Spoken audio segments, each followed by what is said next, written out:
Before we get started, if you're new here, please subscribe to my channel and share your thoughts in the comments. I want to hear what you think about this one. This story is messy, heartbreaking, and full of tension, but it taught me lessons I'll never forget. It all began with a text that left me frozen. I had just picked up my 14-year-old son, Alex, from school when my phone buzzed. It was from my mom. I assumed it was casual. She usually sent pictures of the garden or reminders about dinner. But this one wasn't casual at all. "We'll pay you nothing." The message read, sharp and final. I stared at the screen, my coffee cup trembling in my hands. My first thought was confusion, then disbelief, then rage.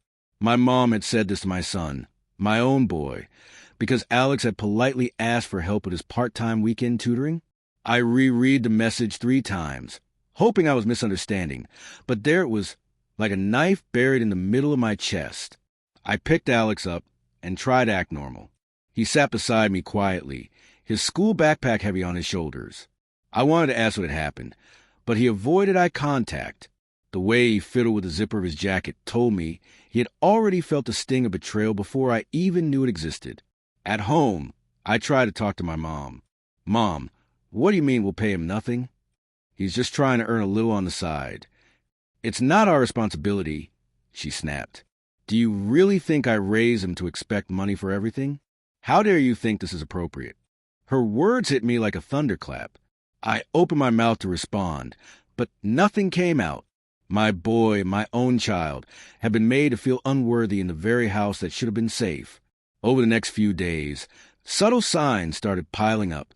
My mom called me less, leaving conversations half finished. My sister, who usually texted about family plans, suddenly became evasive. I found a few deleted messages on Alex's tablet. Texts from distant relatives that seemed odd, cryptic, almost conspiratorial in tone. At first, I blamed my imagination, my paranoia. But the tension in my household became impossible to ignore. Alex began withdrawing, retreating into video games and headphones, avoiding conversation. At night, I would hear him talking softly to himself in his room, sounding confused and small. One evening, I saw him staring at the ceiling, silently counting, and realized how much he was internalizing the family's rejection. I felt like I was failing him, not because I hadn't warned him, but because I had assumed the people who were supposed to protect him would never hurt him. It all came to a head one Saturday. Alex had saved up from odd jobs and wanted to buy a second-hand bike. He approached my mom politely, showing her the money he had earned. Her reaction was sudden, sharp, and cruel. "You really thought you'd get money? How pathetic," she said, laughing as though this was some harmless joke. Alex's face fell, the color drained, and I could see the confusion and shame etched into his expression. I felt a wave of anger I hadn't known I was capable of. I stepped in, voice trembling, but full of authority. "Enough. This isn't how you speak to a child. He's earned this, and you know it." She looked at me with disbelief, like I was the intruder in her world. "You think he deserves everything handed to him?" she snapped. I realized then that this wasn't about money. It was about control, about power, about preserving a version of the family hierarchy where my mom's opinion reigned supreme. I wanted to scream, to make her see, but I also knew anger would only escalate the damage. I had to navigate this carefully, for Alex's sake. That night, I sat with Alex on his bed. We didn't talk about the argument at first. We just sat. I felt his small hand in mine, the warmth and trust in that simple gesture grounding me. Finally, I asked softly, "Do you want to tell me what happened?" He looked down, eyes shining with unshed tears. "Grandma said I'm greedy," he whispered, "that I shouldn't expect anything, that I should just stop asking." My heart broke, not for me, not for the argument, but for the child who was being made to question his own worth. I held him tighter. "You're not greedy, Alex. You worked for this. You earned it. Don't ever let anyone make you feel otherwise." Over the next few weeks, I had to navigate the family minefield carefully. I confronted my mom again, calmly, explaining that she had overstepped, that Alex's confidence and sense of security mattered more than her pride.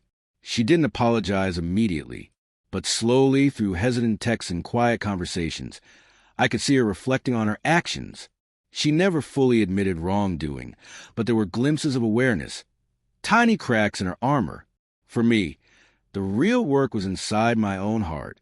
I replayed memories, analyzing moments with a sharper lens, little dismissals, sarcastic remarks I had ignored, hidden judgments I had normalized. The pain wasn't about money or even my mom. It was about learning to protect my child, to see the subtle betrayals, and to reclaim my voice as a parent. Eventually, Alex saved up enough to buy the bike himself, with my support. I watched him ride down the street for the first time, wind in his hair, joy lighting his face. I felt a surge of pride and relief. The battle wasn't just for money. It was for his self-respect, his confidence, and his sense that he mattered. That day, I realized an important lesson.